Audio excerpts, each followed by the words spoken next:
The world is saved.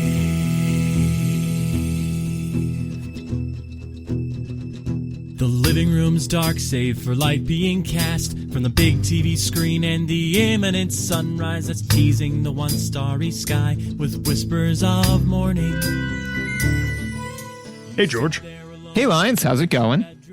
It's going well because I spent the last 2 weeks having gotten good. And the way I did that was by taking a normal blue ninja and grafting a bunch of cybernetic components onto him. And now he is a good ninja.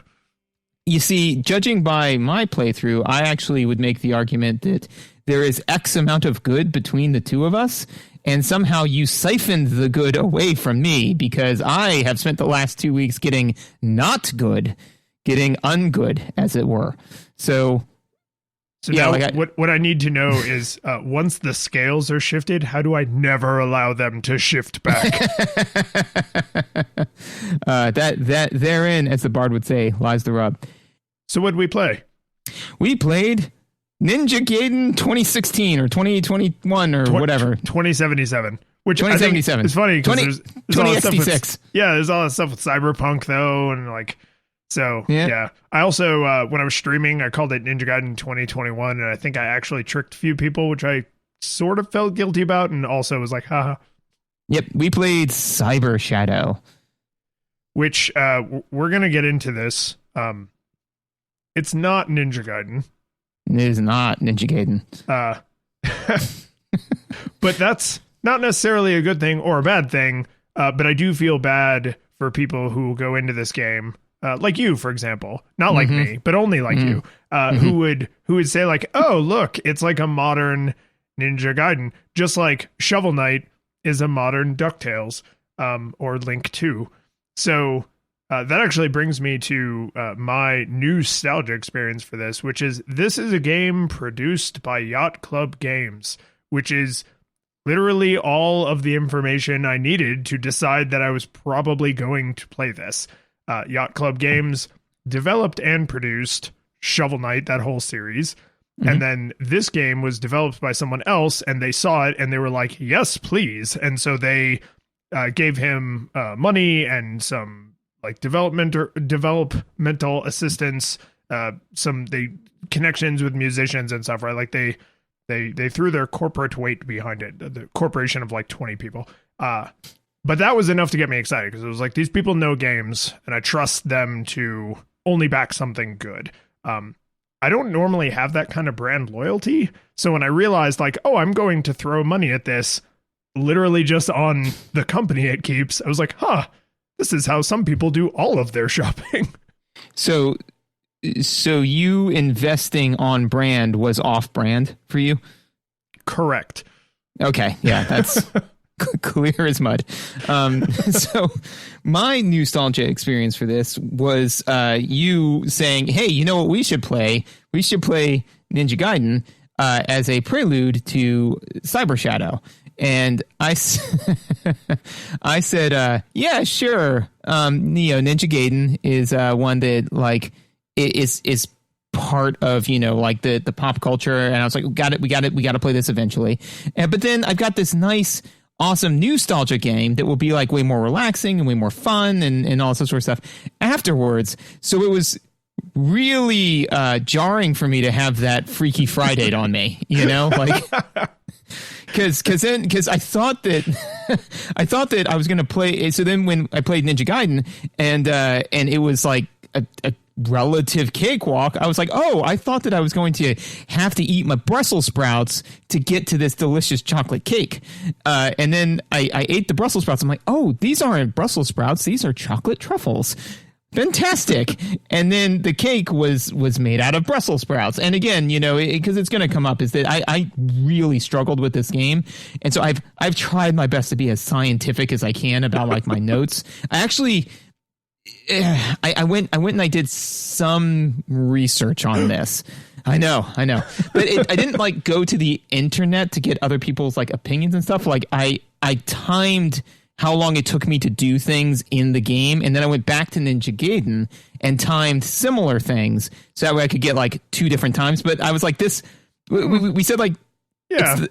it's about the mens rea, and it felt like research. Like I felt like I was doing research, and I was like, this is way too close. I think it's what it really is, you know, you tried, you cared, and there's only like 1 or 2 games a year where you put in any effort. And so that feeling is so unfamiliar and foreign to you. Yeah, exactly. Normally I just kind of walk in, lay it down, and then walk out. But this time I was like, oh God, is this trying? Is this what trying feels like? Am I saying that word right? Trying? Is this is awful. What is it in Next Generation? He's like, Q becomes a human. He's like, oh God, my stomach, I'm dying. Q, you're hungry. Yeah, exactly like that. So this game, just so you know, so I know it's a NEWstalgia game, but I don't want to get my wrist slapped by the audience. This came out in January of 2021. We're recording this in mid-February of 2021.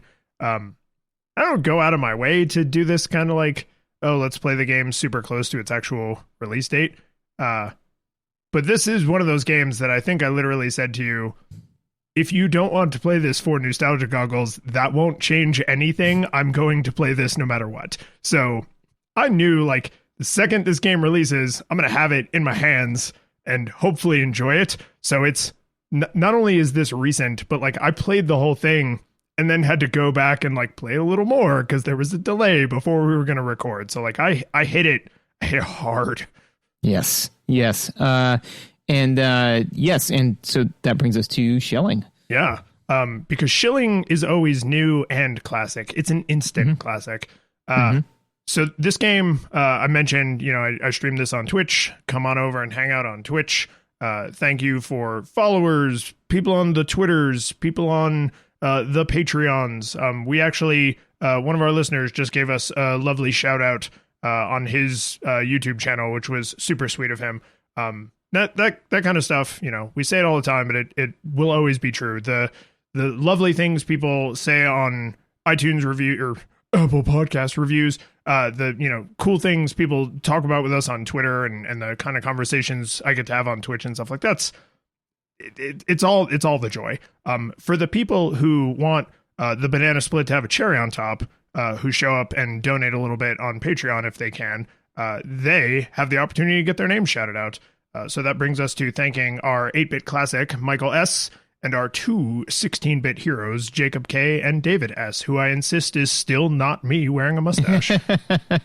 So we should reach out to our 8-bit classic and 16-bit heroes and see if they want like a cool, you know, middle nickname, because I feel like this segment would flow a little better if it was like, you know, David the Mac S, you know, or something like that, you know? Yeah. Maybe, you know what is eventually you get to a high enough tier on Patreon where it's like, we'll shout out the name you want us to shout out, not your actual name. We'll call you whatever crazy thing you want.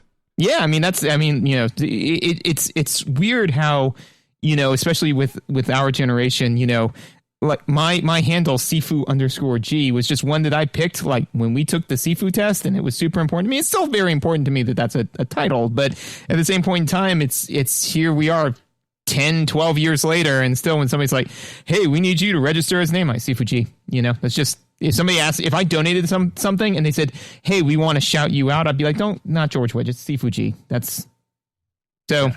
Yeah. Sorry, I need you to use my handle. Yeah, that's the way it goes. Speaking of handles, visuals. God, that was so flawless, that transition. Yeah, buttery smooth. Smooth. like a fine silk. So I'm actually going to jump off that. The visuals in this game are like a fine, smooth silk, because they are. This is something I've realized. I don't think this is just true for our generation or people kind of our age, but the more games do with pixel art where they intentionally restrict themselves to what you might call like the phantom zone, where they're not emulating what the Nintendo or the Genesis or the Super Nintendo could do. They're kind of emulating this like middle console that never existed. Like what if it it was exists in our minds and in our hearts? But what if we built a console that was like a Super Nintendo? No, wait. But you know what I mean. Well, if it was like a Nintendo, which was like 32 bits, but more powerful, like twice as powerful. Less bits, but more bits, except all the bits. I mean, this is exactly the problem, is they have virtually unlimited computing power. So the barriers they choose are arbitrary. What matters is if they choose the right barriers, it feels right. You know, Shovel Knight could not have been played on an original Nintendo, but it feels like it could. This game could not have been played on an original Nintendo, but it feels like it could. And I just love that style of pixel art. Like, because they're shooting for nostalgia. They're like, remember how good this looked? It looked just like this. It didn't look like this. It looked just like this. And that's this game all over. Like, everything just looks so nostalgia-y. Like, it's like your child lizard brain is like, oh yeah, this is what Ninja Gaiden looked like. This is nothing like what Ninja Gaiden looked like. Go back and look at screenshots for Ninja Gaiden 2 and Ninja Gaiden 3. The game looked like crap. Yeah, certainly by comparison. And I think that, you know, because the human brain being what it is that your brain kind of takes the snapshots of the best stuff. So I'm thinking of like Mega Man 6, when you jump and fight the giant ape, you know, boss, right? So your brain remembers that as like this epic boss fight. And obviously, if it was an epic boss fight, it was against this epic parallax scrolling background that you're fighting at the same time. It's like, nope, against a solid black background, and still you got lag on it, you know? But your brain doesn't remember that. Your brain remembers how awesome that fight was. And so it takes the amazing parallax scrolling of another game and just photoshops it behind that experience. So that's what these games are competing against. And so therefore that's what they do. So literally my first note was that there's more animation going on at any point in time than could ever have been possible on an NES or even a Super Nintendo. You know, it would just melted that thing into the ground as it just went like, I tried my best. Do like the Terminator thumbs up. So that was a good movie. Speaking of nostalgia, anyways, but also that like the movement and the animation has more frames than could have happened as well. So all of the enemies, your character in particular, they all have more frames of animation when they're moving, running, jumping, climbing trees, whatever they're doing, than you could have realistically had back in the day, you know? So, I mean, like when he swings his sword, he swings it very fluidly, and it looks as fluidly as you remember. And to be fair, if you think back to Mega Man, you're like, yeah, Mega Man moved that fluidly. And it's like, kinda. But all he did was take his arms from side position and put them into a Buster Cannon hold, not swing a sword out wide, you know, which looks different. So again, it does very, very aptly compete with the way you remember it, not with what actually happened. Well, and when I think of frames of animation in a NEWstalgia game, I think of like, so imagine, we're going to call him Gaiden. So imagine the main character from Ninja Gaiden, and he swings his sword, right? And there's, if I had to guess, I would say it's at most maybe 4 frames of animation, right? I think it's 3. It's probably only 2. It might just be sword not out, sword out, right? And like the big swooshy arc is all there is. There is no point where you just see the sword. 3 maybe, but I mean, it's not a lot. But the thing is, it's a fast motion, so fewer frames of animation done with like a good smear feels good, right? Like, I mean, that game looked good. Like, there are lots of early NES games that did incredible mind trickery with just a few frames of animation. What I feel like a lot of modern games do, and the ones that are trying to compete with that nostalgia feeling do really well, is you swing the sword and say you have like the powered up sword, like the sub weapon thing, and you swing the sword, and the sword is like, it's blue and kind of flashing, and it leaves like a tiny little after image, and like those effects are part of the animation, but they're not really frames of animation for the purposes of like moving and controlling the character, but it makes the motion feel different. So when you have the powered up sword, it like leaves a little like sparkle flash for like a fraction of a second, but it helps you tell the difference between that and the normal sword, right? When you do the powered up version of like the down thrust, there's like these little tiny lightning bolts that like shoot away from you in all directions, all like pseudo randomly, or at least it looks pseudo randomly. And like, yeah, it doesn't change anything about the way the movement functions, but the normal down slash doesn't have little lightning bolts. And so putting those little things on there to me is what really sells or doesn't that nostalgia feeling, because it's literally drawing on the screen the epicness you remember without any screen tearing, without a solid black background, right? Like the environments still have all kinds of crap going on in the background and in the foreground, and there's environmental hazards, and there's the enemies, and there's all the particle effects coming off you, which is your character actually named Shadow? I think you are actually named Shadow. Yes, right? Your name is Shadow. Yes. Yeah, just like Ninja Gaiden, Cyber Shadow. It's obvious. It's right there. It does what it says on the tin. Exactly. But to me, those little details are, if not as important, a very close second to literally more frames of animation. Because that's the stuff that, like, if you went back in time and you were like, oh, hey, can you do like these little particle effects after? And it's like, yeah, we can if the background's solid black and there's no enemies on screen and nothing else is moving. And we cram that special chip inside the cartridge.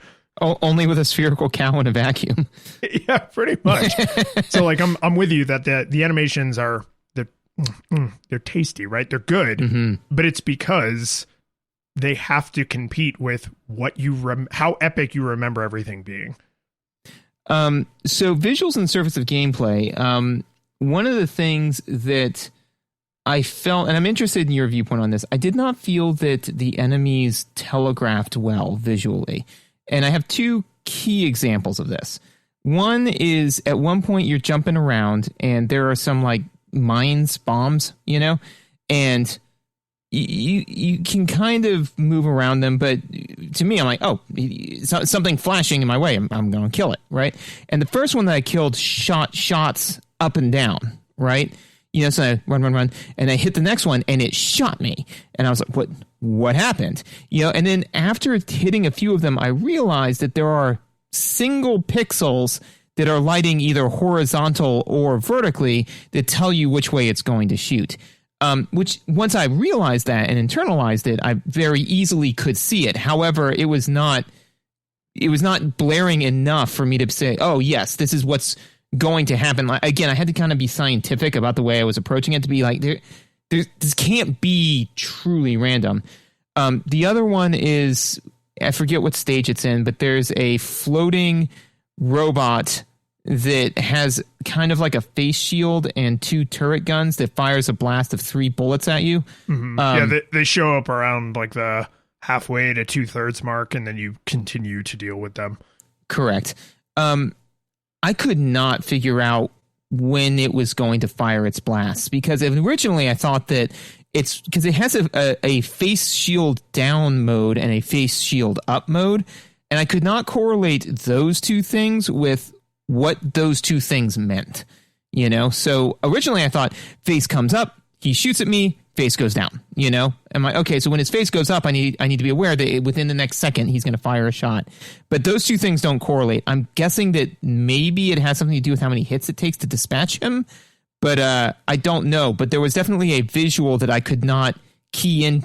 I did not, as far as I knew, I did not have a visual that told me when he was going to shoot, and I had another visual that told me nothing, so yeah. And this is, so separate from your comment, like some of these things I didn't notice on some of the enemies, because as soon as an enemy was on screen, I instantly killed it and didn't struggle with anything. So I may not have even seen some of these telegraphing animations because their lives were cut so tragically short. Because of the goodness. The very goodness, yes. Okay, yes, all right. No, and that makes sense. But what I did notice from like some of the bosses and some of the environmental hazards is you are 100% correct. They don't telegraph. I wouldn't say well, though. I would say loudly, right?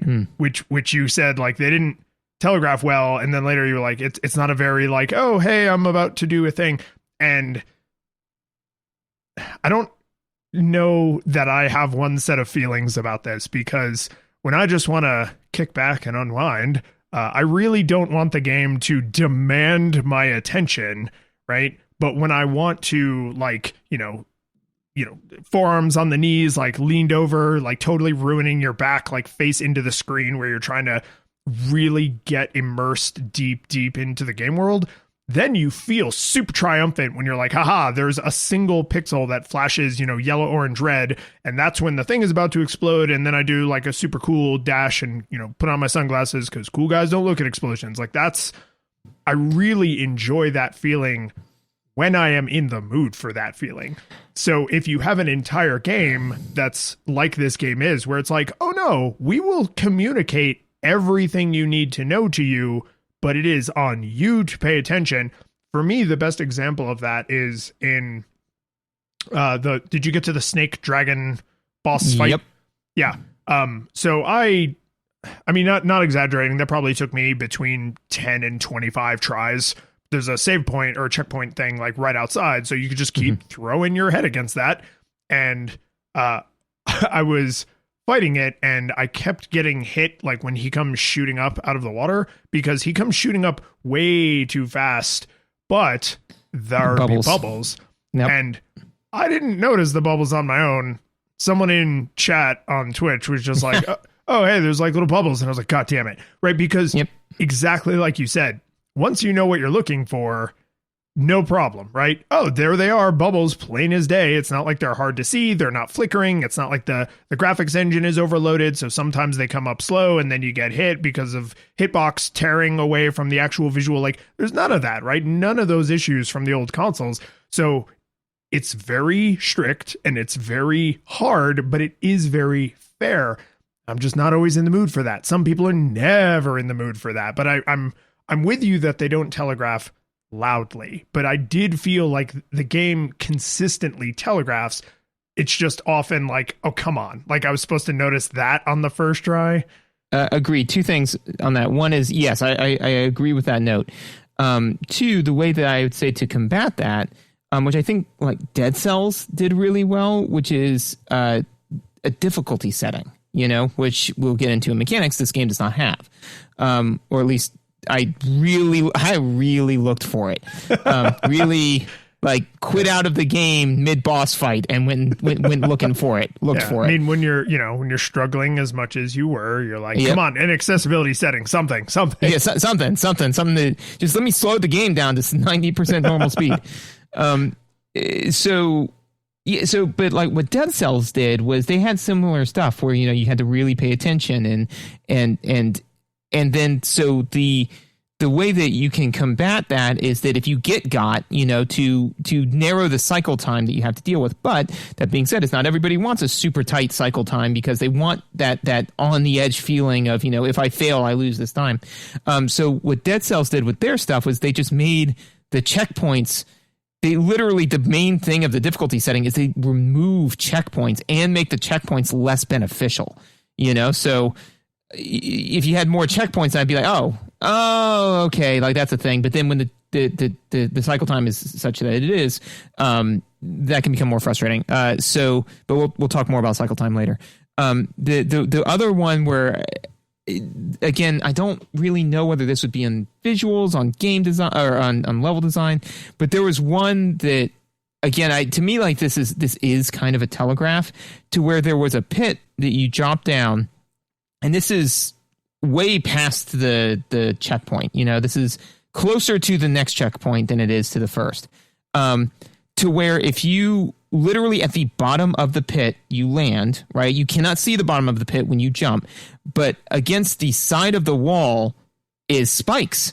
So if you drop straight down, you're fine. But if you hammer to the side or wall slide down or do anything to come close to that, immediately dead. And to me, I'm like, okay, there was no way visually that I could see, because I was just falling, that I could have arrested, done anything to stop this. It was just, to me, it was literally like a gotcha, like, haha, you didn't know there would be spikes on this wall. I'm like, there generally aren't spikes on the wall. Why were there spikes on this wall? And this is definitely in the service of the practice gameplay, you just got to know it, you know?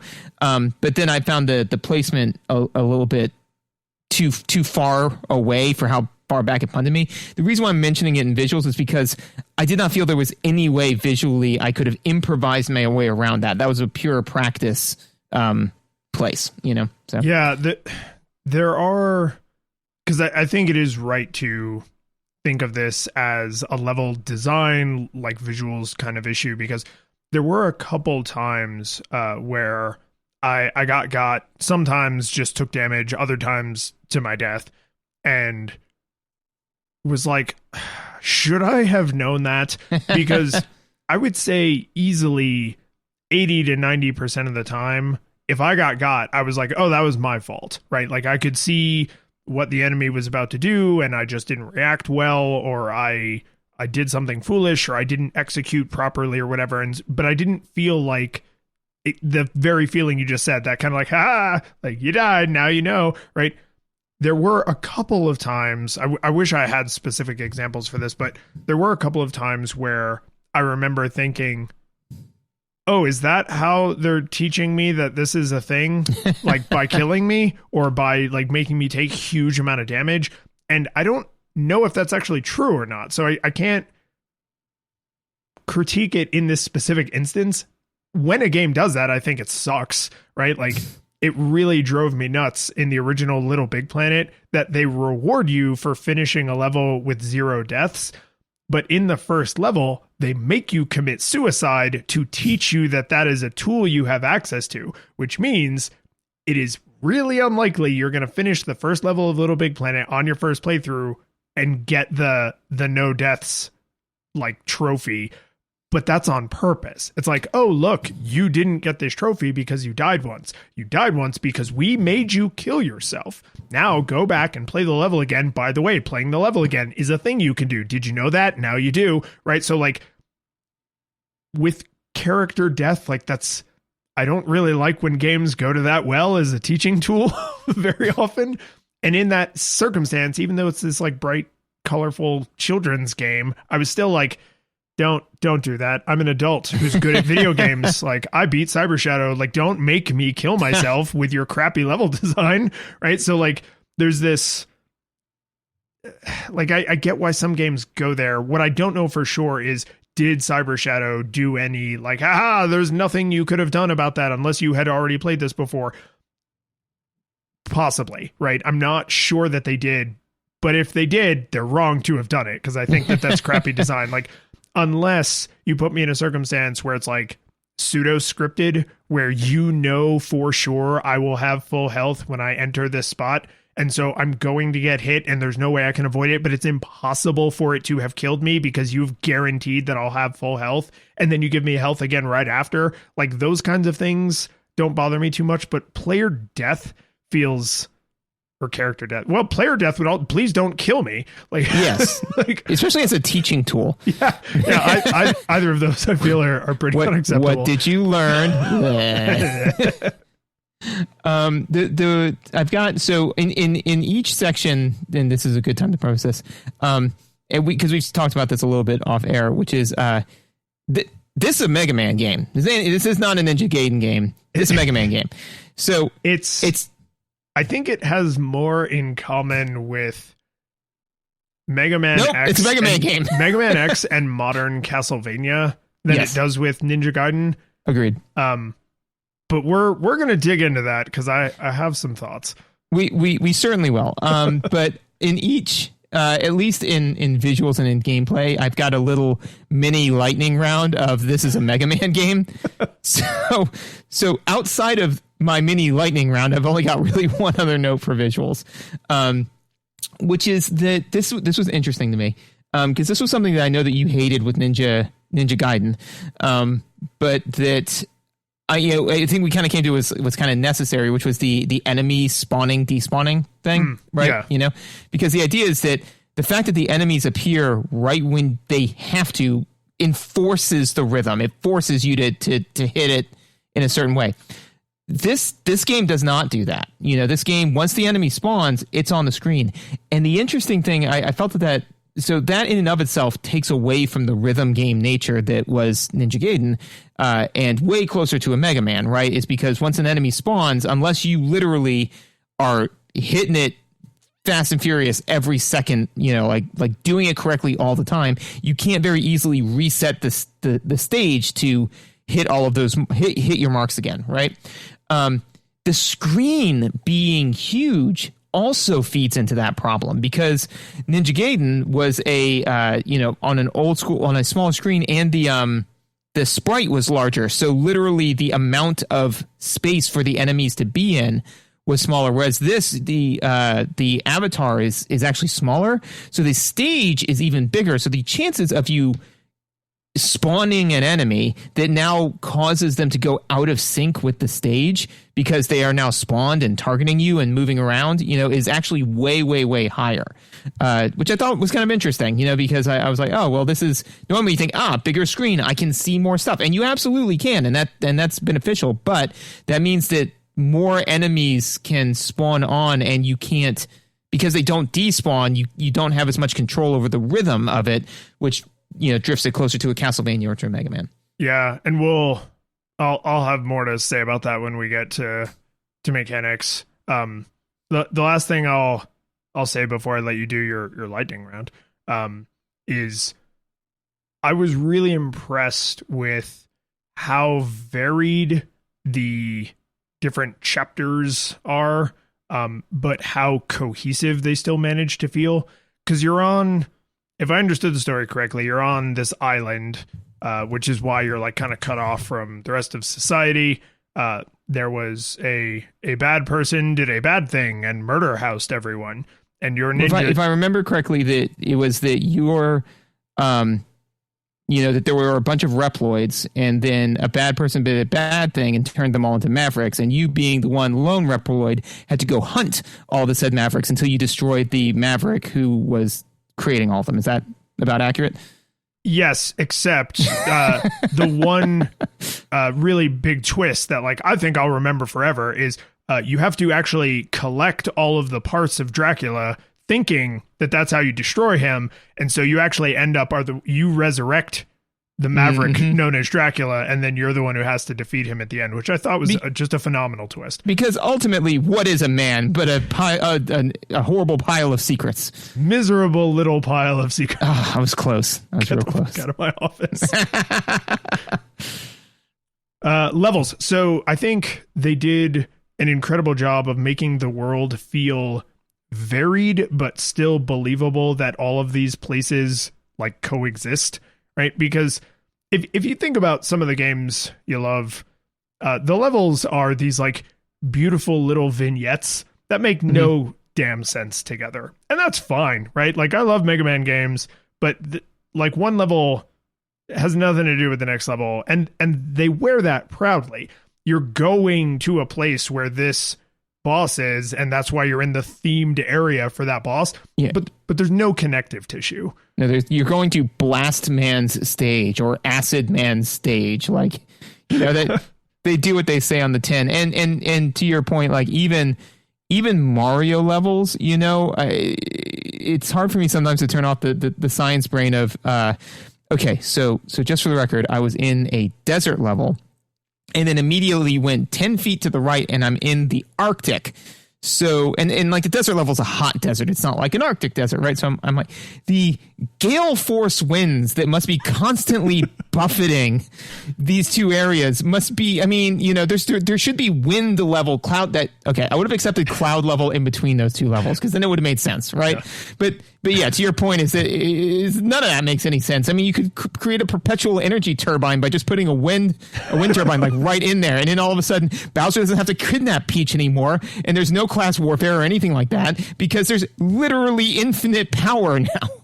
Are there poor people in the Mushroom Kingdom? I feel like everyone has exactly the same standard of living. Man, we could definitely get into what the Toad class is, but I don't think we want to go that dark. No, probably not. On a Cyber Shadow episode.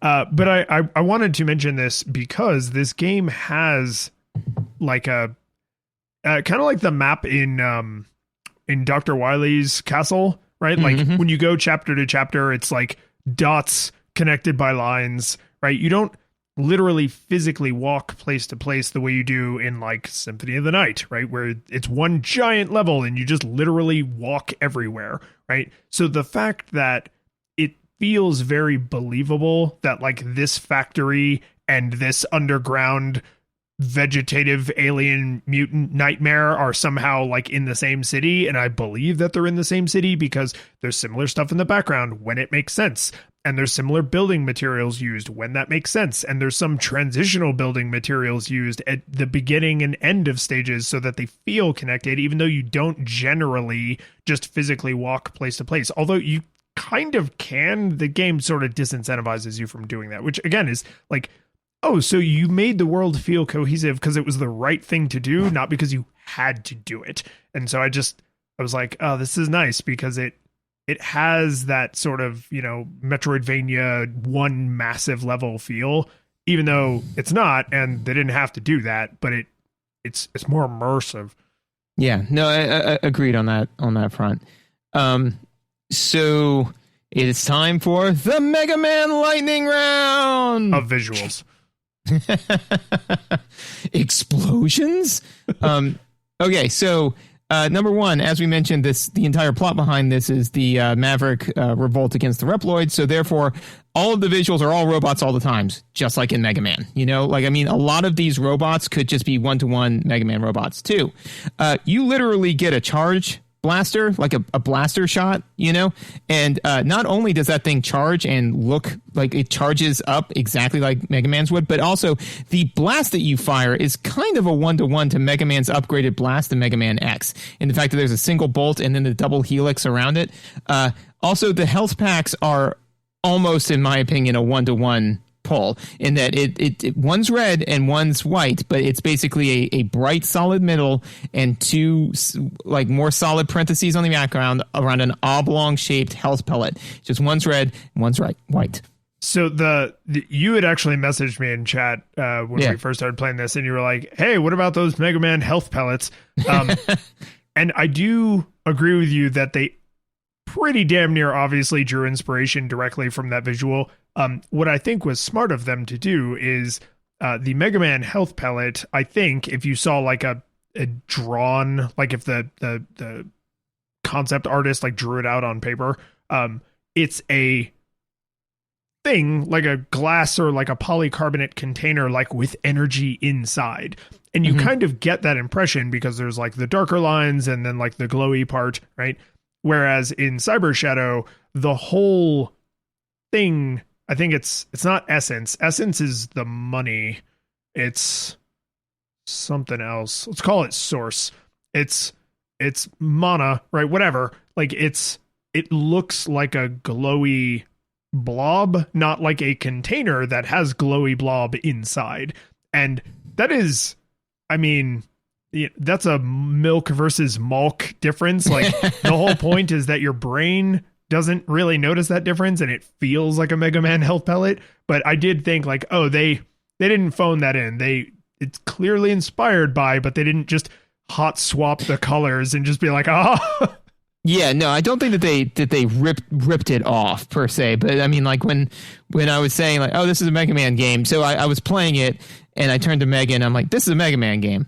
And I was like, look, it does this, it does that, which we'll get into later. And then I hit somebody and they dropped a big health pellet. I was like, wait, and I paused the game and then I just literally Googled Mega Man health pellet and blew it up on my phone and walked it out to the screen and like unpaused it. And I said, you tell me these two things aren't the same, you know? So again, not in a, you know, like you said, that they stole the art asset, but by no means, but definitely inspired by, for sure. Well, I mean, the whole point of making a game like this is with the hope that some of your players will notice those things and be like, oh, this looks like Castlevania. Oh, this looks like Ninja Gaiden. Oh, this looks like Mega Man. Oh, this looks like Super Mario World. And I have good feelings about all those things, right? Like, hopefully they're not hearkening back to friggin' Dr. Jekyll and Mr. Hyde, or, you know, like you want to not say, oh yeah, this really reminds me a lot of Home Alone 2, right? You want to hearken back to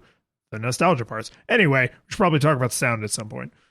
We should. Good tunes. I liked them. I like the music.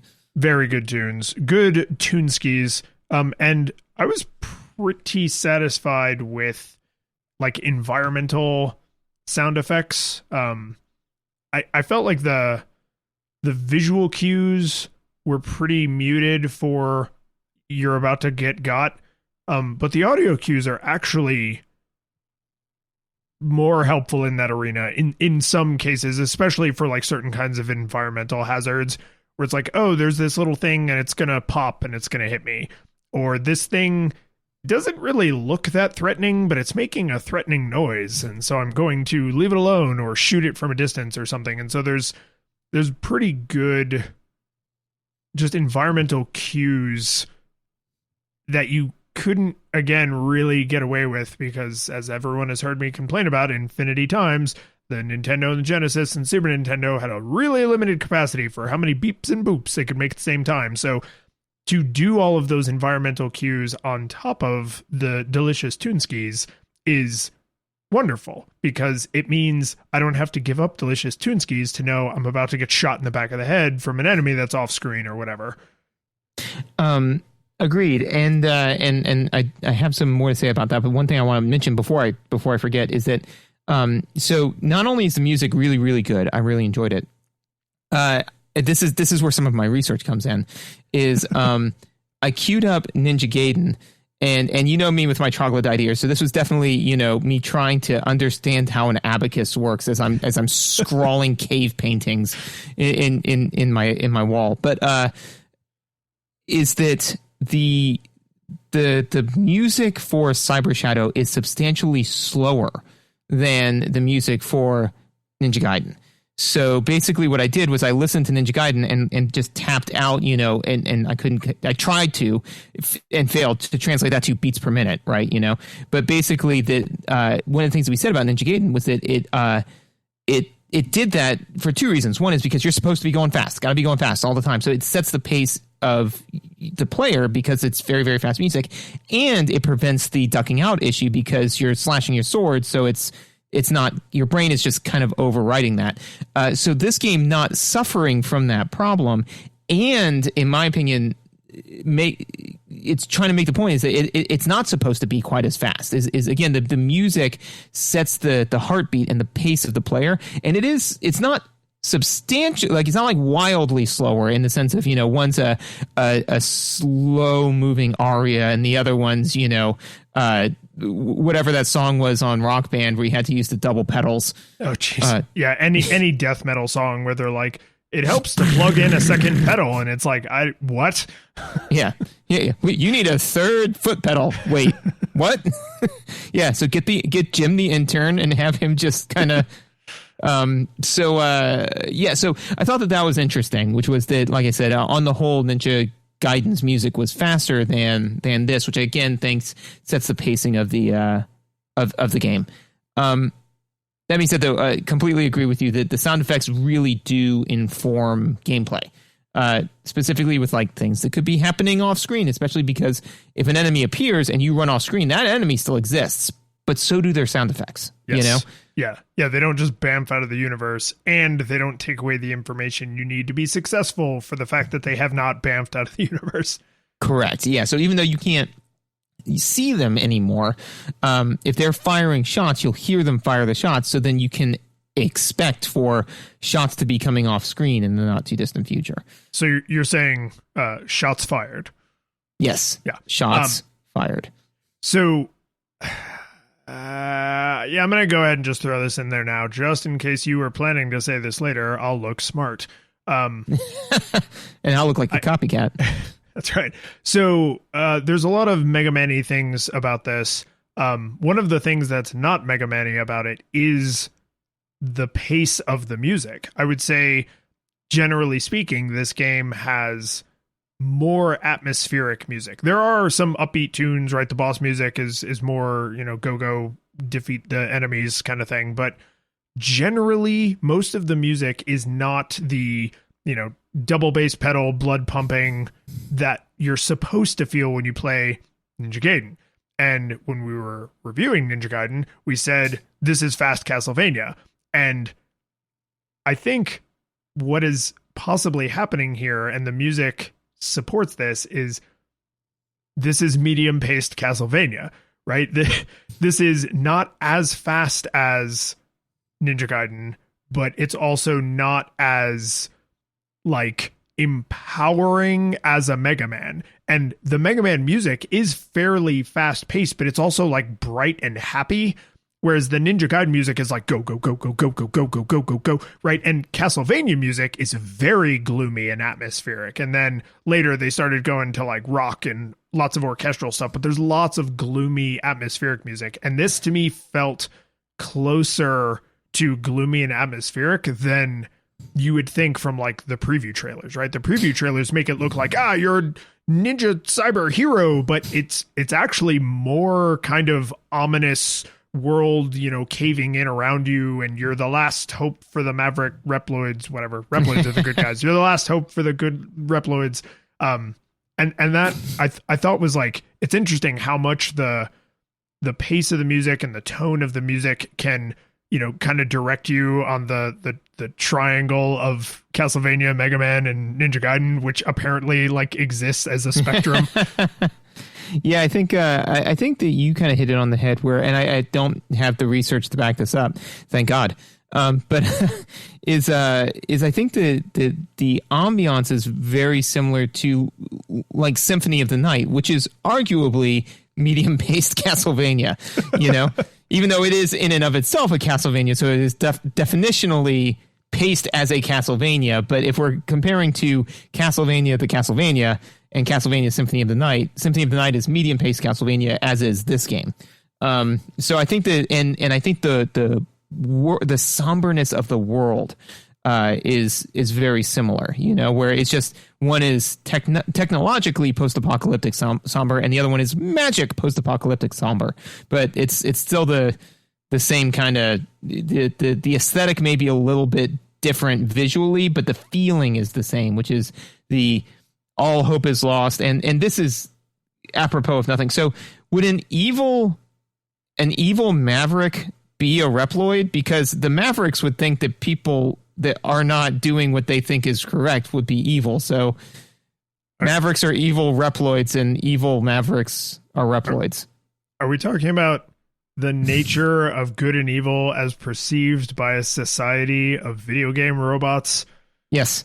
Okay, that's what I'm trying to do. Then yes. I just wanted to make sure I understood. So yes, by the societal definitions of the Mavericks, assuming that they recognize themselves as the hero of the story and they're not comic book villains who know that they're villains, right? Mm-hmm. Like, this is something I always have found deeply fascinating as an adult, is to look at a piece of fiction and be like, oh, look, this character knows full damn well that they are the villain, right? Like the Joker is interesting because he knows he's the villain and he's super okay with it, right? Yeah. Like, that's what makes him interesting. But a lot of children's villains are like over the top evil for no reason. Like, it doesn't benefit them in any way. They're like the Emperor, man. They just like being evil. They just love killing, They just, and actually the name for that typically, or the thing that's described that is a force of nature villain.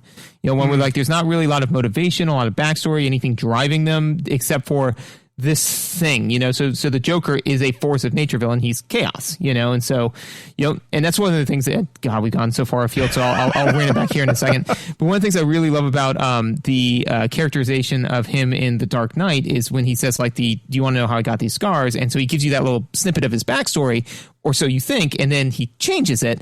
So, because they're driving home the point, it's like, he doesn't have a backstory. He is chaos. He is a force of nature villain. Stop trying to understand him. You will not understand him. His entire purpose is to be a force of nature. So, but that being said, Cyber Shadow. Cyber Shadow's a game we played. Yeah, no, the only other thing I'll say about the music is just that the guy, I think his name is Jake Kaufman. I don't think he composed this music, but he consulted on it, and he was the composer for all of the Shovel Knight music. And the reason that that's significant to mention is because one of the things that I happen to know about him from all of the media around Shovel Knight is the Yacht Club Games developers were like, oh yeah, I mean, it's fine if you want to use a sound palette that wouldn't have technically been available on the Nintendo. Like, it just needs to feel like it could have been on the Nintendo. And apparently he just went, haha, no, that's not how we do things. So he's 100% legit in how he composes music and the sounds that are available and everything. Now, there's more sounds happening at any one time than the Nintendo would have been able to produce, but he doesn't do things that wouldn't have been technically capable, like any individual element. Right. I don't know if he enforced those kinds of limits on this music, but I suspect anyone who would tell their bosses, like, yeah, no, that's not the way we get the best results. You're trusting me to get the best results. And like, if you then turn around and have him consult, that's how you end up with the music that's in Cyber Shadow. So he either wrote it, or he definitely was like a strong creative hand in whoever the actual composer is, and it totally shows. Excellent. So controls and mechanics. Hey, you did it. Yeah. No, actually, yeah. I've changed my my heading. So instead of getting good at the game, you're like, I'm going to update my text document that I used to talk about the game. And apparently that was so strenuous for me that it took all of my good away. It's all gone. Unbeknownst to you, you had one goodness in you, and you spent it on updating a line of text. Either that, or what was making me good at video games was that incorrect header. That was my Samson hair, It's your picture of Dorian Gray. So I believe, and I may be incorrect in this, but I'm excited because I believe that we are about to give a masterclass on respectfully disagreeing with another human, I mean, we'll see. Yeah, we'll see. I mean, we'll see how respectful. But I mean, like, because I know that this is where we're going to kind of get into the fact that, like, I really struggled with this game, and I know you didn't, because of the goodness. Do we want to do any like short controls and mechanics shout outs before we talk about like some of the bigger meteor stuff? Because I have a couple like throwaway things that I just thought were neat. Maybe. Well, so unfortunately, I don't really have. I've got a lot of notes, but I don't have them in any particular order.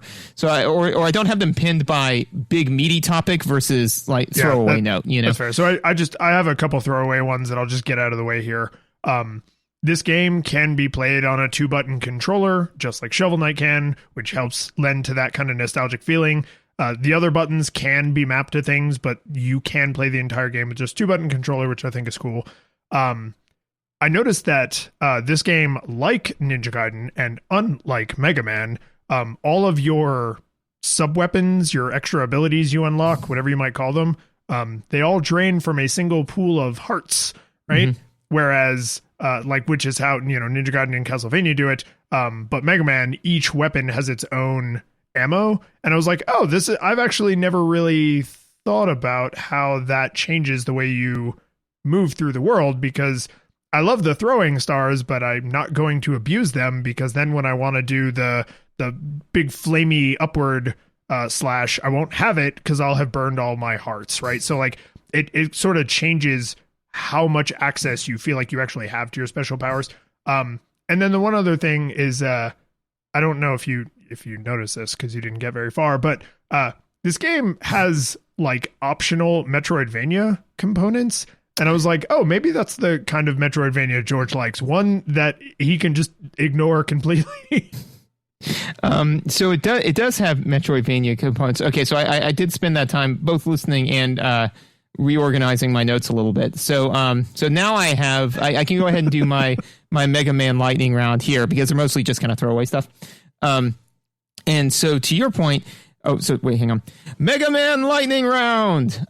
So to your point, yes, you can go back to previous stages. I actually likened that to Mega Man because I felt that the feel was very similar to Mega Man in the sense that generally there's one to three things that are in that stage that's very similar to, like, I got the boost boots, so now I need to go back to, Chameleon stage and use them in this area to get this heart container, additional armor, power up, whatever, Which I don't remember much of any of that happening in Mega Man Classic, right? That was a Mega Man X. No, that's Mega Man X. And yeah. I'm not trying to be petty about it. I'm just saying so that the audience knows, we know Mega Man Classic did not have some of these elements. These are things from Mega Man X that we are just saying are Mega Man-esque. Yes. Yeah. No. Most of these notes are Mega Man notes, like Mega Man X notes. Yeah. Mega Man X and Mega Man-esque. That's a good one. Yeah. There's a good click noise in there. That's the subtle giveaway. Yeah. Mega Man X is very Mega Man-esque. So two, you get persistent power-ups like in Mega Man. Specifically, I liken the ball power-ups that you get. Those are all your armor power-ups. So each one kind of does its own little thing. It gives you a unique ability that does something, whatever that is. Sometimes it just makes you more powerful. Sometimes it gives you a new way to interact with the world. But those are the armor power-ups.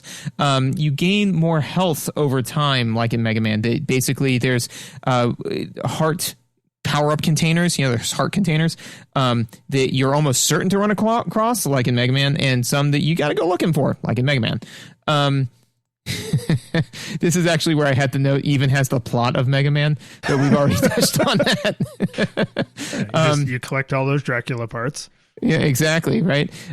You can go back to old stage like in Mega Man, and of course the big one, you can't duck like you can in just like in Mega Man Classic. No ducking. Don't know why. That was a weird one. You can't duck in Mega Man X either. You can duck in Mega Man X. You duck? I know there's a duck. You say what you're going to say. I'm going to look this up real fast. I know that there's let me phrase it. I know that there's a ducking animation because you take that ducking stance when you're like fighting against Vile, and you're kind of doing like or at least I can crystal clearly remember. Oh, see, you're thinking of the low health animation, which you surely were in all the time. What with the no goodness? Yeah. Dude, we just established that I lost my goodness when I changed the header, which was recent. Yeah, but time travel is a thing. Wibbly wobbly, George. No, this is actually one of those things that I found weirdly psychologically jarring, where you were like, you messaged me in chat and you were just like, oh, hey, you can't duck in this like in Mega Man. And I was like, you can't duck in this like in Mega Man. And the reason that was so like, oh my God, is because I noticed in Ninja Gaiden, there are only a handful of times where I felt like ducking was the right thing to do, but when I did, man, was it the right thing to do, right? Because the hitbox in Ninja Gaiden is pretty strict. So, making yourself like half height super matters in like the handful of times that I did it. It also changes the height at which you swing your sword, and sometimes you're on like a weird height of a ledge or something. So like the fact that you can't duck, but you can swing up, I was just like, that does feel more Mega Man-y. So I was trying to look this up. I have found animation frames for him ducking, but I can't find an actual picture of him doing it in the game. So slap bet? Wait. So we're slap betting over whether or not you, the player, can make Mega Man in Mega Man X duck on purpose. Correct. Oh, I'll slap bet over that. Okay. All right. I'll oh no, I'm nervous. But yeah, no, it's worth it. I get my teeth knocked out. No, I like, to me, these are the best slap bets because they're the ones where we both went in pretty sure, and that fact is what totally erodes away that sureness. It does, man. Like where you're just so confident, and then as you're kind of like looking it up, you're like, I know this is a fact, and yet I can't substantiate it. And then whoever's winning the slap bet is just sitting there in the corner, like just smiling, like it's cool, man. But that's the thing is when you're, young and impulsive, everyone goes into every slap bet, with guns loaded and hammers drawn because of course you're sure. But as you mature in your life of slap bets, when the other person is like, nah, dude, I'm pretty sure, slap bet, that gives you pause because you've matured as a person. So it's fun when, as mature adults, we're both like, oh no, this is happening. Yeah, this is where we're at. Yeah, no, I'll definitely tomorrow I'll boot up my SNES Dude, and take a swing at that. You know what's exciting though is this is, we pre-record the show. So by the time people are hearing this, we will know what happened. Yep. And the people who are listening who know that game really well will know how it turns out, but they'll know listening to us not knowing. Yep. Yeah. And time travel's a thing. Yeah. Okay, so meteor stuff. You want to take the first topic? Yeah, I mean it's fast, Mega Man. And I think this is something we should absolutely tear apart because it's really interesting and God, I really want to talk about it. But I do want to just take a quick step back to say the entire point of this game is that it is informed by the decades of game design that came before it. And so the fact that it has some elements from Mega Man, some elements from Castlevania, some elements from Ninja Gaiden, all of which also stole from each other depending on their release order, because of course they did, right? Like that's not a good or bad thing. Right. You and I have feelings about this because I mistakenly sold this to you as a modern Ninja Gaiden, which it is super not.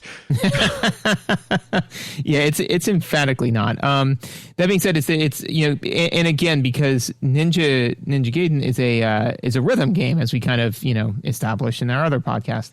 And this game is super not. It is way more like a Mega Man for a number of critical differences.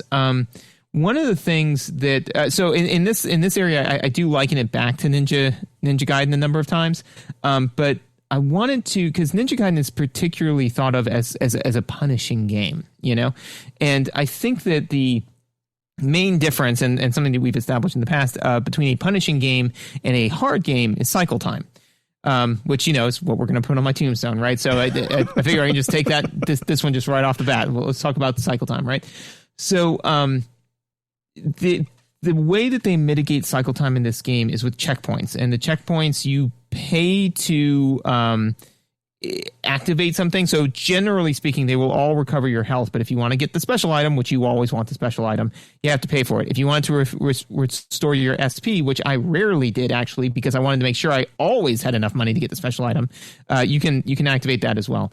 I did not think that the so what they did a lot of times was that they would have something very, very, they would scale the challenges such that things got more and more challenging as you got closer and closer to the next checkpoint, where I feel that Ninja Gaiden actually kind of did the opposite in a number of places, where they made the challenges really, really intense right off of the checkpoint, and then they actually got a little bit easier. So that actually caused an increase in stress, because even though the challenges are getting a little bit easier, you're stressing yourself out more because you're going to be set back further if you screw up.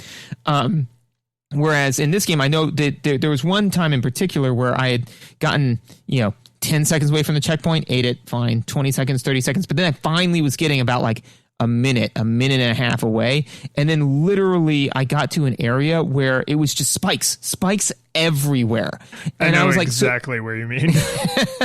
And to me, I'm like, no, this challenge needed to be closer to the initial checkpoint, because I'm about to lose 2 minutes of my life, because I'm going to die here. The chance of me executing this perfectly the first time is low. It's a practice game. And then that's what caused me to actually look into the real meat of this note, which is the cycle time.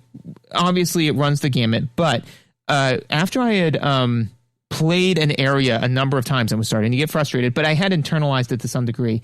The amount of time it took me from when I died to get back to where I died, not even to get to the next checkpoint, but where I died at was probably 3/4 to 9/10 to the checkpoint. So pretty close, right?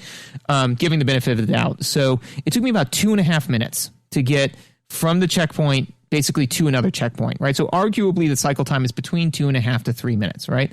Ninja Gaiden on the first stage, cover to cover, 45 seconds. To get to a checkpoint, not to clear stage, and this is on stage 5-3, which was where I really got stuck. To get to the mid-level checkpoint, right, took about a minute, but to get all the way through it, to get to the boss, took 1.5 minutes. So the punishing game of Ninja Gaiden is actually substantially less punishing because its cycle time is literally half, if not less than half, that of this game, which I thought was odd. So this is my big way of saying I did not like the cycle time, but I actually have some math to back that up this time. Yeah, and I mean, this is the reason that this is going to be chiseled on your tombstone, in particular yours, is because I'm going to kill you. No, because because I'm going to be the one chiseling the tombstone.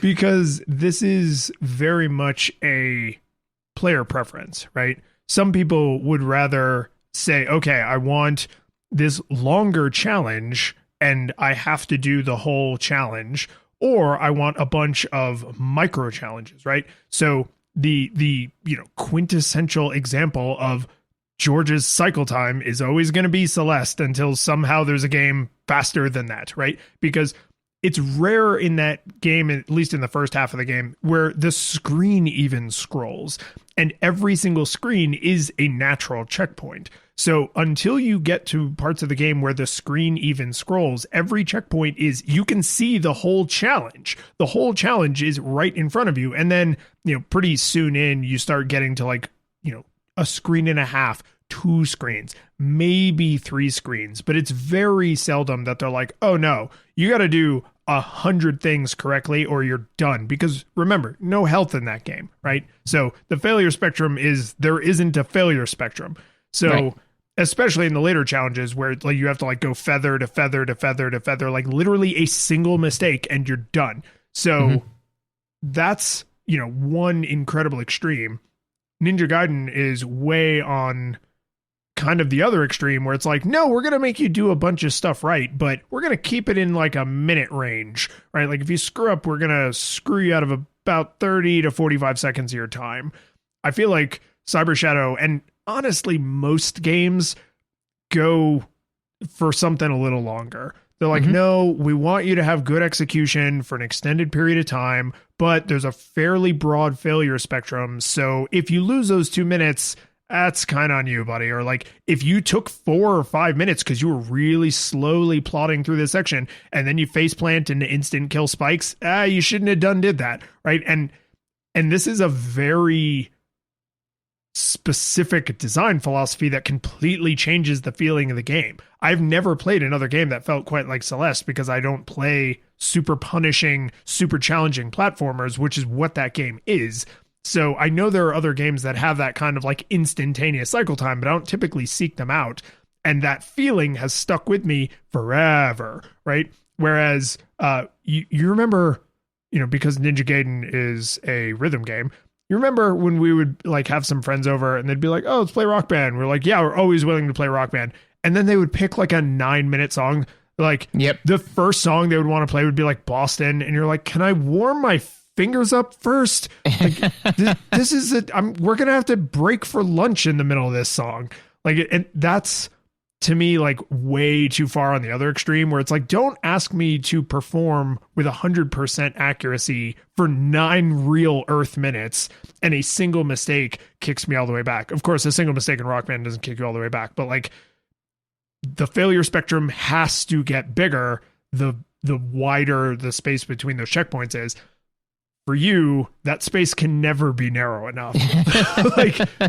Every action is a checkpoint. Well, and so agreed. I mean, that is definitely my preference.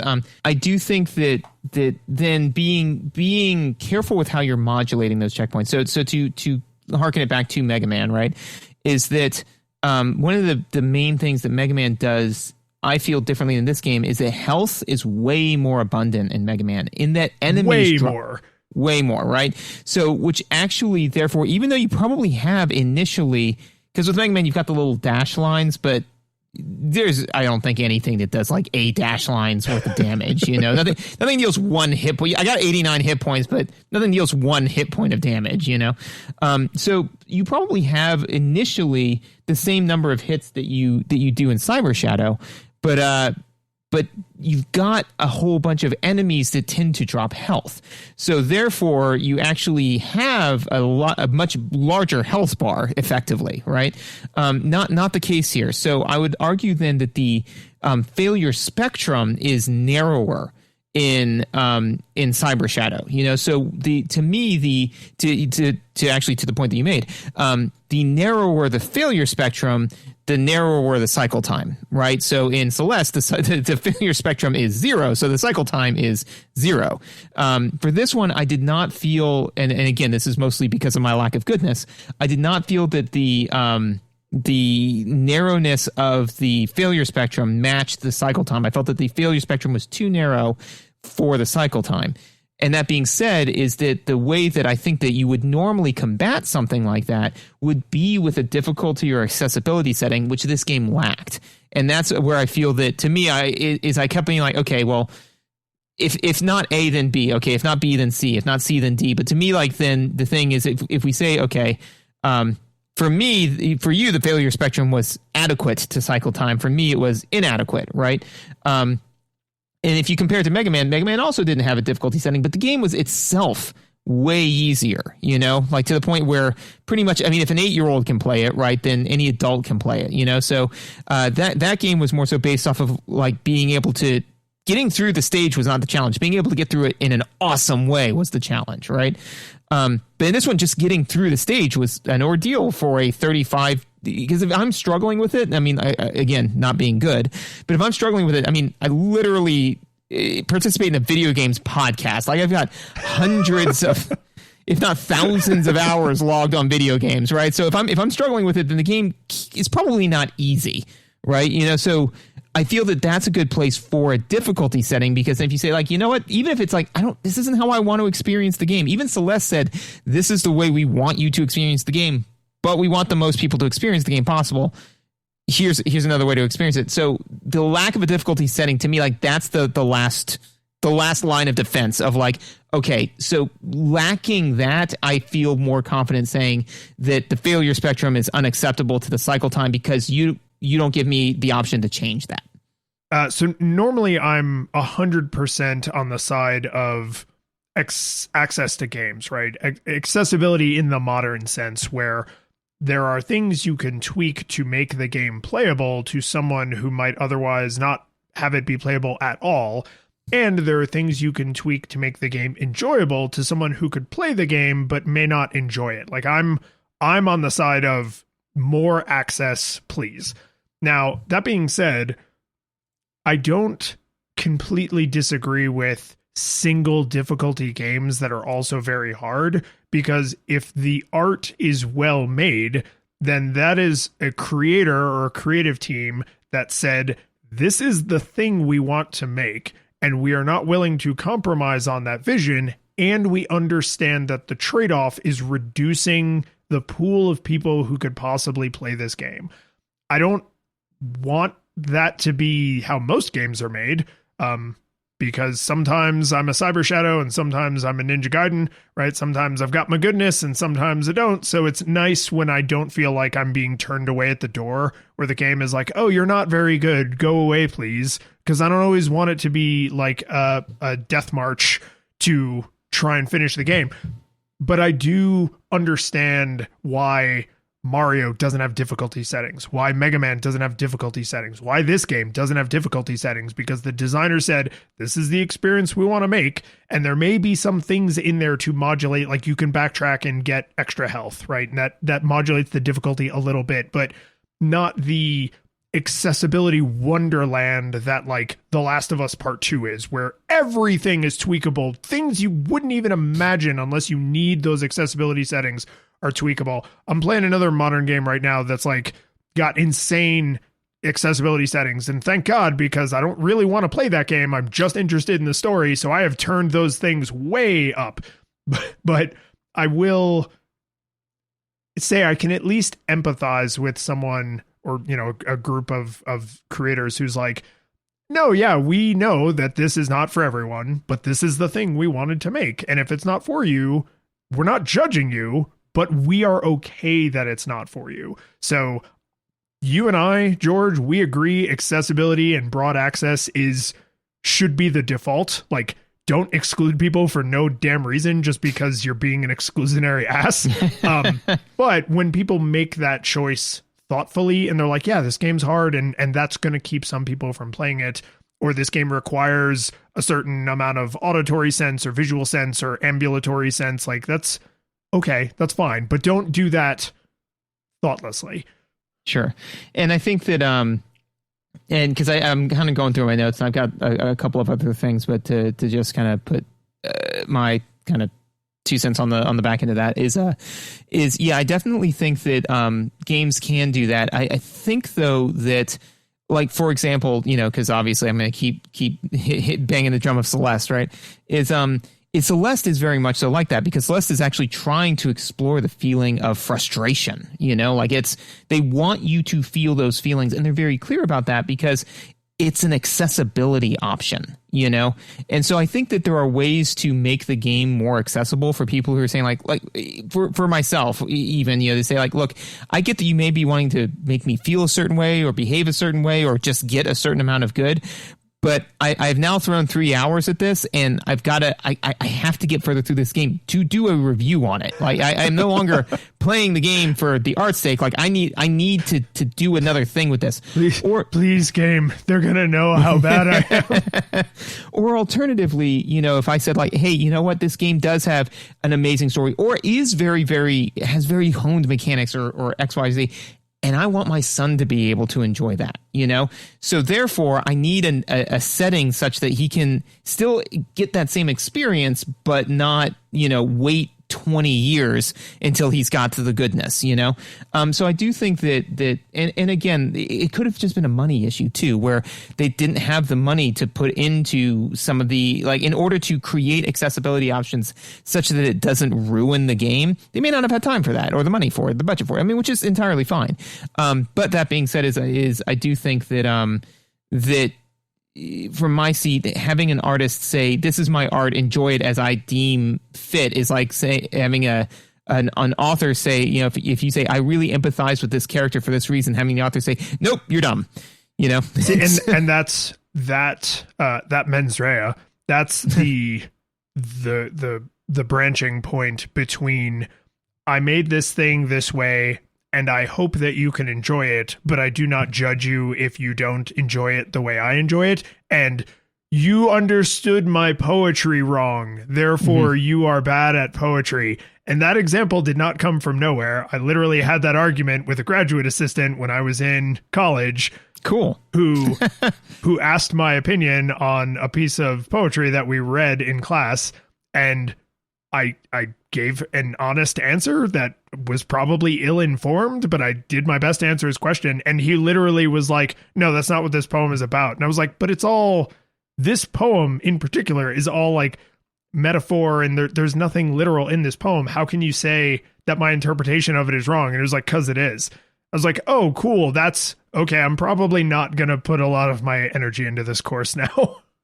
That's the end of this conversation then. Yeah, thank you. Pretty much. I will say, as an interesting kind of like bookend I have in my notes to this idea of like having to get goodness is this game, has a fairly expansive set of like powers and upgrades and things you can do. And a lot of them are movement related. And so it does a very good job of, if it gives you a movement related power, it puts you in a situation that you cannot exit until you have proven that you can do that thing. That's true. However, there's a really short window of playtime between prove you can do this properly once and now prove you've mastered it. And I was just surprised by the number of times where I was like, oh, they did not give me much of a sandbox, right? They didn't give me a very long experimentation phase before they were like, hey, that thing we taught you 30 seconds back there? Now be good at it. Do it. Yeah, like several times throughout the game. And that's, again, like that's just the difficulty spikes that because it's not an accident. You could tell like how the levels are laid out and stuff. Like they did it on purpose, but I was just kind of like, oh, this is like, there's no kid gloves. There's no baby mode. Like, we taught you a thing. Now use that thing to solve problems under duress. Damn it. Yeah, do it right. Do it now. And to me, the exemplar for that is the bullet catch. I did not care for that mechanic. I felt that, and again, this is definitely just, I could not get the rhythm behind it, you know? So whether or not I caught the bullet was a 50-50 shot every time, which meant that I didn't want to use it because I could only screw that up 6 times before I died and lost 2.5 minutes of my life. So I deeply avoided using that, but then they literally put you into positions where you have to use it. So I'm like, okay, so then, and this was a great example of one of them, because there are those dumb walls that have 3 eyes that shoot the catchable bullets, you know? Oh, yeah. Yeah. And so there's one right next to a spawn point, which is obviously like a practice range. So I'm like, okay, I have beaten it. I still have not mastered this. So then I go through the stage, and then literally right before the checkpoint, there's 2 of them consecutively, and you have to beat them while the wall of spikes is coming to you. I'm like, I'm bad at this. Like, and again, this was 2.5 minutes later. So I'm like, so when I was coming up to it and I saw the wall, I was like, don't do this to me, man. Like, I already know I'm probably going to fail at this. I get it. I did not master this skill that you wanted me to master, but I want to see more of this thing that you made. Can you please just let me through this one wall so I can get to this other stuff? And the answer was no. Do better. Despite the Grand Canyon size gap between our levels of goodness, I can sympathize with you ever so slightly. I don't in the way a god sympathizes with an ant, right? I mean, more like a bacterium, but it's ooh, nice. but I unfortunately I don't have a clip of this from when I was streaming the game, but the bullet refraction ability, I don't know what you would call it, because it's not just a bullet catch. You then have to like knock the projectile back, right? Yep. And you can do it in 2 stages where you stop it and then you knock it back, or you can do it immediately where you immediately knock it back. And I was not immediately friends with either method. Like I struggled to master that skill. And I literally said on stream, because I could feel it coming, I was like, oh, they just taught me a bullet reflection thing, and I know that this part of the level has the terrifying cyber wall that like comes after you, so it's just a matter of time before they're going to make me do the bullet refraction thing under duress while the terrifying cyber wall is coming, and it one hit kills you. And sure enough, it's like 45 seconds later they make you do that, and I was like, you did not give me enough time to prove that I had mastered this before you forced me to do it with a literal gun to my head. Like, I needed 2, 3, 4, 5 of these high stakes, but not one hit kill situations before you were like, hey, did you master it? Show me. Right? Like and to me, honestly, like, I'm not even exaggerating. I think that's the worst example of this in the whole game, is that moment where the giant, because it's visually terrifying, it's right at the end of the segment before another checkpoint, so there's a lot of stress. You've already had to execute a bunch of things correctly, and then they make you do the hardest movement in the game under all of that duress. And I know it's the hardest movement in the game because they literally patched it to make it easier to do. And nice. I just want to throw out there, I beat the game before they patched it, and I'm pretty damn proud of myself for that. It's because of all the goodness, right? Yes. All the goodness you got. So much. And the one final thing that I had, which is actually more of a visual note, but I just, with all of your goodness, I was wondering if you could enlighten me on this. I found it difficult to really internalize what bullets could or could not be reflected. Because some can and some super can't. And when you got 7 hit points and you're a minute and a half away from the checkpoint, that's not something I want to be figuring out on the fly. So again, I just didn't use it unless I literally hit a point where I felt I had no other options. Then I would start experimenting with it. So I hate to have such a negative note here, but I was going to get to this eventually anyway. And here we are at the end of days. Most of them can be blocked or refract, like the vast majority of projectiles in the game. I think beams are a good example of, like, if it's a beam style attack, then no, but if it's like a small glowing circle, yes, with very little variance, right? Now, that being said, the last boss has 3 phases. the first phase you can beat in like 10 seconds. Like once you know the pattern and the tells, you can just murder the first phase super, super fast. The second phase, pretty damn hard, but there's some beams that you can't do anything about, and there's some projectiles that not only can you block them, but if you block them with like the charged block, because you can charge up your swing, and if you do a bullet refraction with the charged buster shot, then like it's a huge explosion, and like that it's actually kind of cool little secret mechanic. The third phase has a very difficult to dodge, unblockable attack that the only thing you can do is properly dodge it. But because so much of the game around the time you get to the last boss is about properly refracting bullets, I died a bunch of times trying to block an attack that is unblockable. And I found that to be infuriating because I was like, no, you have convinced me that blocking bullets is a thing I need to be really good at. And here I am at the last time any of these skills will matter, because this is the final phase of the final boss. And I'm not supposed to use that technique at all. Why would you do that to me? Why would you trick me like that? So that is all just a long-winded way of saying in most of the levels, I would say pretty much every projectile can be blocked. Not that it's easy, but that it is technically possible. Not beam weapons, and for some reason, not this one attack on the third phase of the final boss, which just, oh my God. Fair enough. Anything else for controls and mechanics? I do have this one very final thing that I want to say, just because we've harped so much on this is not a rhythm game about Cyber Shadow, and Ninja Gaiden absolutely is a rhythm game. This game, I truly believe this game is rhythm game optional. Once you have practiced the levels a lot, once you've gotten really good at the dodge, did you get far enough to get the dash strike? No.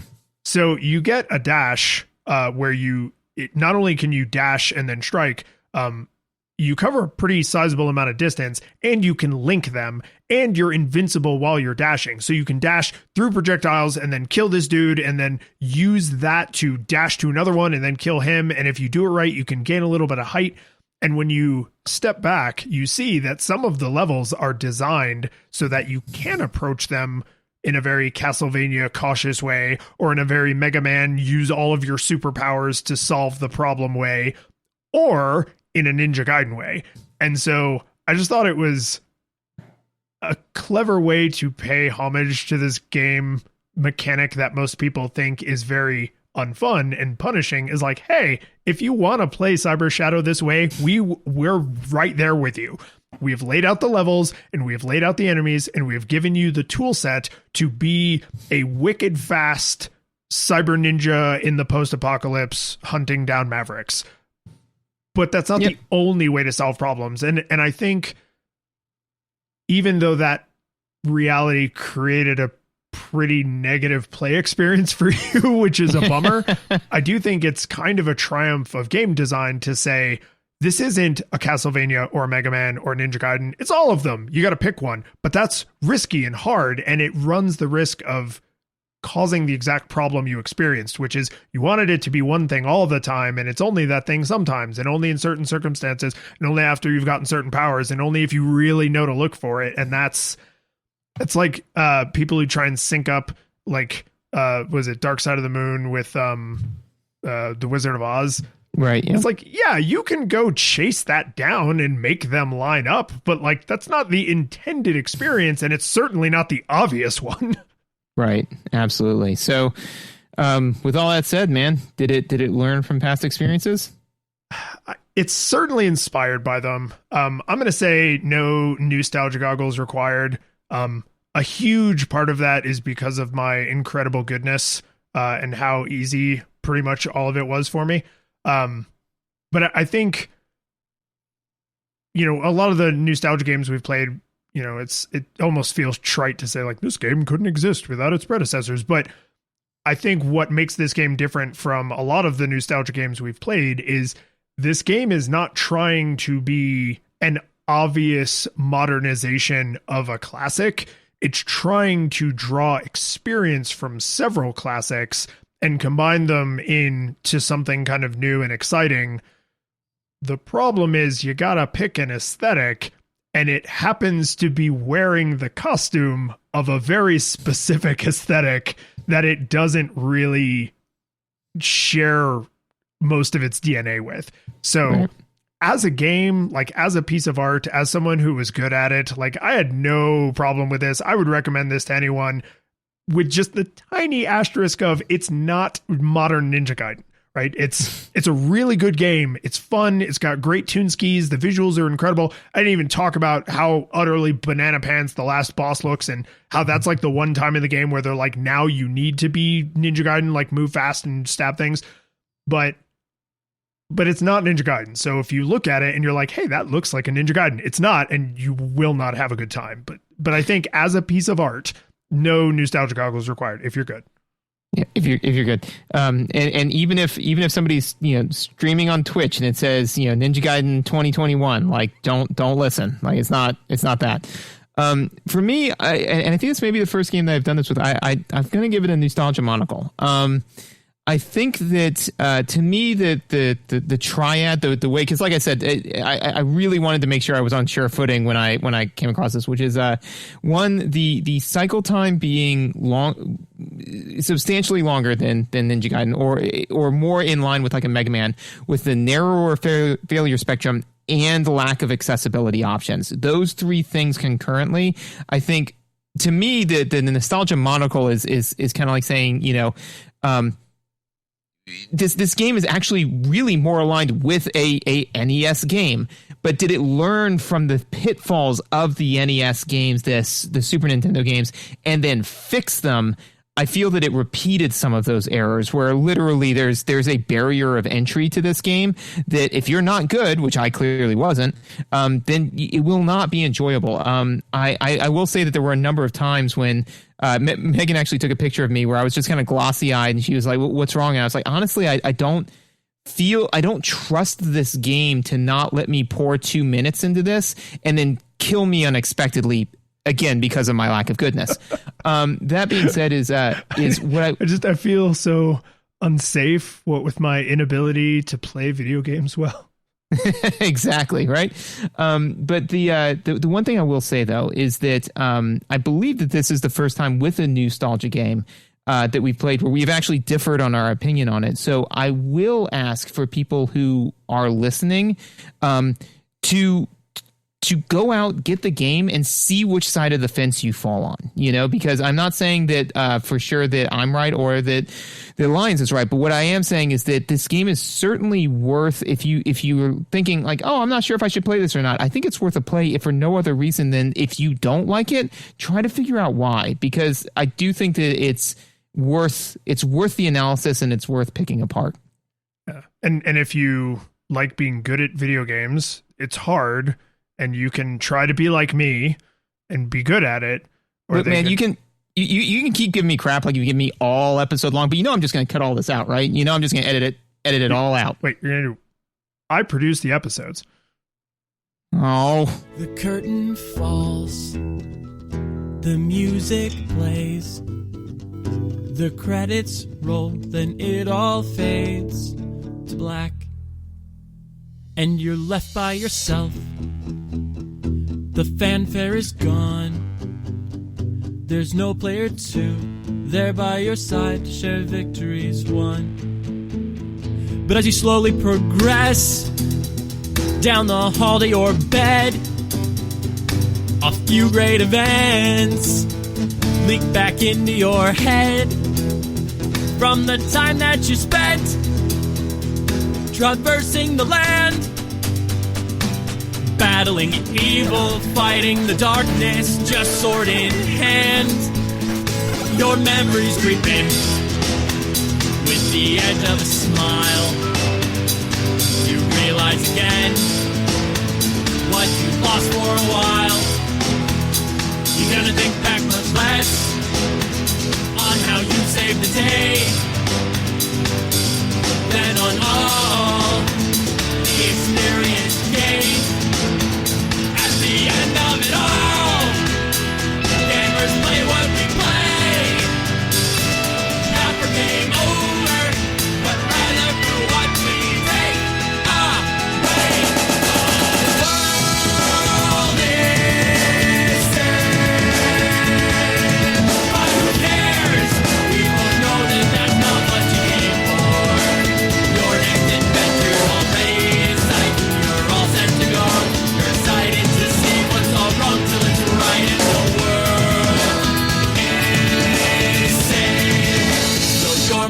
along for the ride.